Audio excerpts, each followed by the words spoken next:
Are you spiritual? Like, do you believe in God, or are you? I'm not a Christian. I don't belong to any of the mainstream religions. I don't, and I haven't for a very long time. But I think that life is an enormous mystery, and that fundamentally, for want of a better word, it is a spiritual mystery. We're on a spiritual journey here.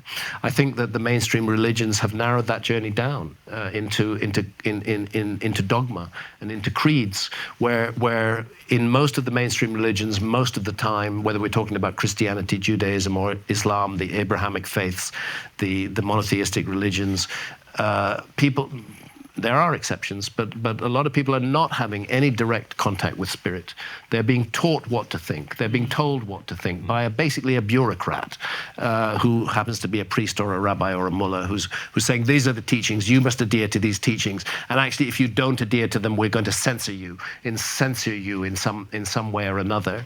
To me, that's no more spiritual than doing business out on the stock exchange. You know, it's just it's an expert telling me what to think, whereas a spiritual experience is direct contact with the quote-unquote divine, which is not necessarily some old bad-tempered guy sitting up on a cloud.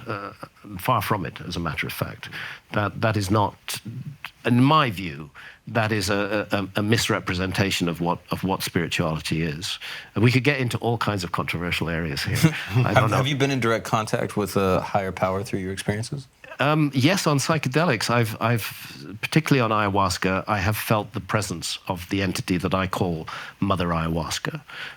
You felt the mother. I felt the mother, and I felt her teachings, and I felt grateful.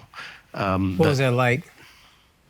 In the most compelling case, she took the form of an enormous serpent who wrapped herself around my body. Serpents always coming back to They're serpents. always coming back. And Mother Ayahuasca often takes the form of a serpent, sometimes takes the form of a jaguar, sometimes takes, not the motor car, the puma, and sometimes takes the form of a human being.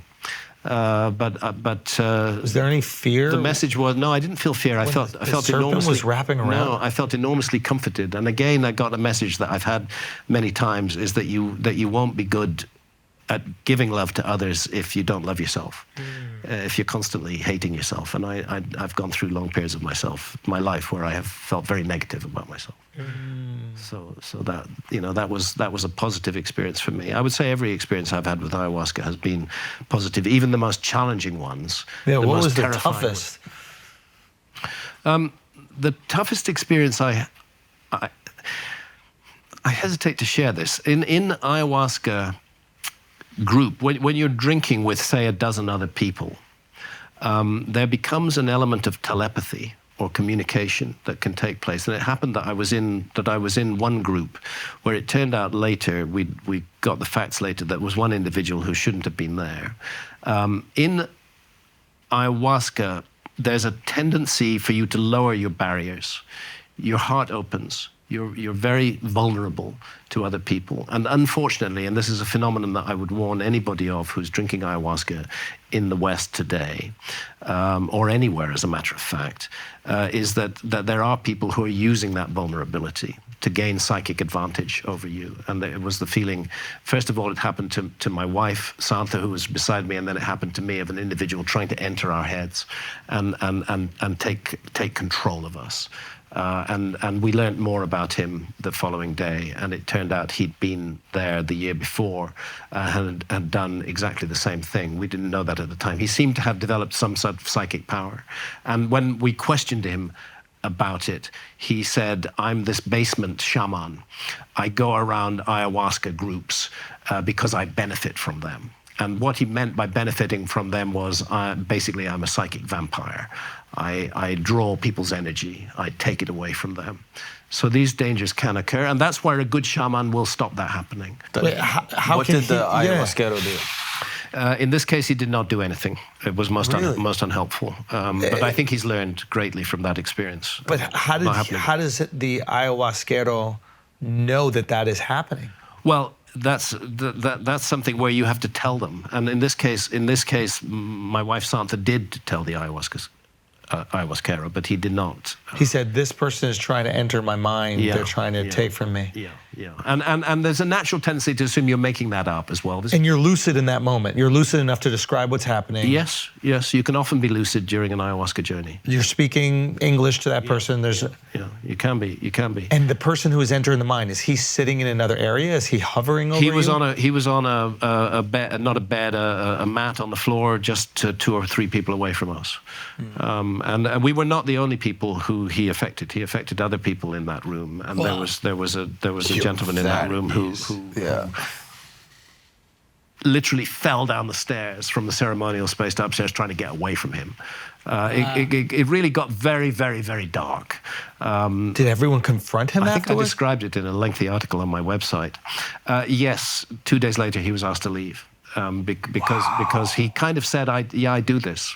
I benefit from the energy of others. And then what type of energy is he getting? Like, how is he benefiting? Yeah. In the case, I can tell you particularly in the case of my wife. My wife, Santha, and I are both the same age.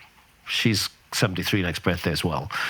But Santha looks a lot younger. I look my age. You look but Santha looks a lot younger, and he focused on her. He homed in on her when he asked her age. And she told him his age, and he said, "You're that young." And that's when he focused in on her. It was like she had some energy, and she does, that was energizing her, and that was making her a fantastic grandmother and a fantastic mother and the most wonderful wife on the planet Earth. But she has that energy within her. He tried to absorb He wanted that energy. He asked her that energy. verbally? And she got no, he did not.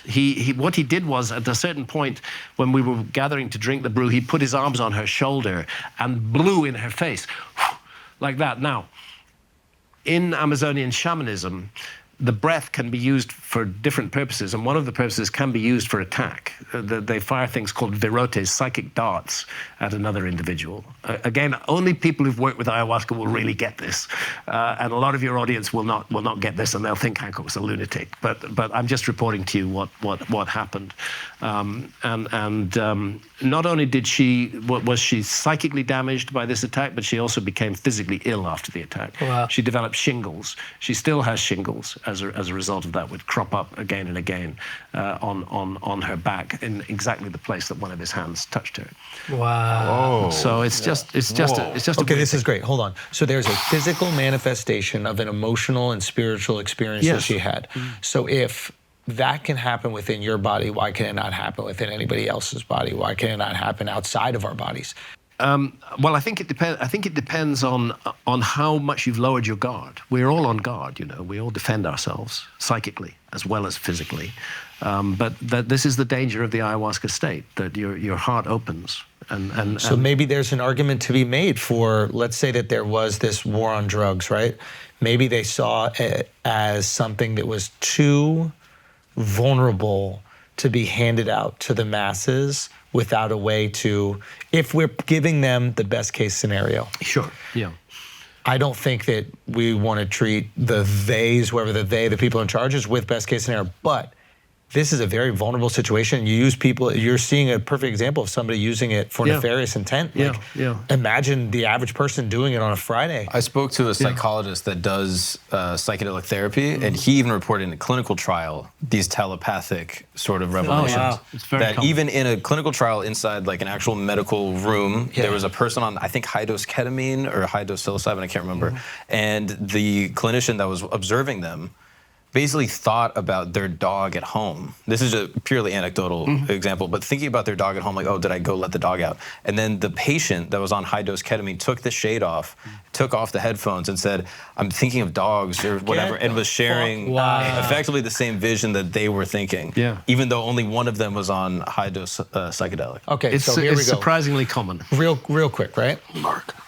How do we build the pyramids? How do you organize 20,000 people, 30,000 people to be all on the same page and deliver the blocks in the exact same ways and cut them in the exact same shapes and, well, maybe not the exact same shapes, but to certain specifications? And you end up with this perfect thing that weighs 6 million tons and is almost perfectly oriented to true north and is 481 feet high, you know, and contains 2.5 million individual blocks of stone. And the slightest tweak or the slightest miscalculation can turn the entire thing off and it won't even be able to stand You on end up in a itself. corkscrew instead of a pyramid if you make the slightest error down at the base. If you could find a way to, I don't want to even say manipulate, but access that sort of telepathic ability, it's just a better communication tool for a project of this size. Yes, and let's not forget that there are other abilities such as telekinesis, which are also sneered at by Western science, because you we do believe it. everything, well, it's not so much a matter of belief.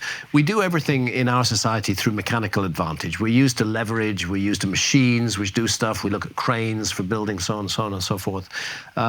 It may be that there are innate human abilities that we're not, that have actually lapsed in our society, but that are still there. And this is where, again, to those who sneer at such ideas, I would say take a close look at the work of Rupert Sheldrake. Rupert Sheldrake is a scientist, and he's done a great deal of work on telepathy. For example, this may sound trivial, but dogs who know when their owners are coming home. Now, he did randomized trials where the owners would come home at very different times, and other issues like the scent and so on were excluded. They always knew when their owner was coming home. Not always, but at a statistically significant level. Telephone telepathy. We've all had that experience, I suspect, where the phone rings and you actually know who's on the other end of the phone. How often does a woman make a part of your body rise without even touching it? Interesting observation. This is the most... That's kind of telepathy too. Yeah. You're talking about Homo erectus. Oh yeah, Homo erectus. Yeah. My favorite type of human. What I would say is that in all my books, in the thousands of pages that I've written, I have probably written no more than 2 or 3 pages on these extraordinary possibilities and extraordinary abilities. But when archaeologists attack me, they say Hancock believes in levitation by the mind. You're in a really peculiar situation because it seems like you're unbelievably passionate about this specific, I guess, part of your life, right? Yeah. But writing about it, even speaking on it, I even can tell as we're talking about it right now, you're like, people are going to use this to discredit this other thing that I've dedicated my entire fucking life to. Oh man, what a tricky situation. It is a tricky situation. But we don't do it to other people, all right? Like we don't look at Wozniak and be like, your computers aren't good because of this. Yeah. Right? No. You should have just invented Apple, that's dude. because there's a narrative about the past which archaeology tells, and it's supposed to be a pretty much straight line evolutionary story, It's much easier to digest like that, through early agriculture to advanced industrialized societies, and the notion that there might have been a lost civilization, that we might have forgotten a whole episode from the human story, is very threatening to that narrative, and it's particularly threatening when it appears on a major platform like Netflix. I've always been attacked for my work since I published Fingerprints of the Gods in 1995, but the level of the attacks and the character has ramped up enormously since the Netflix more series. eyeballs around you.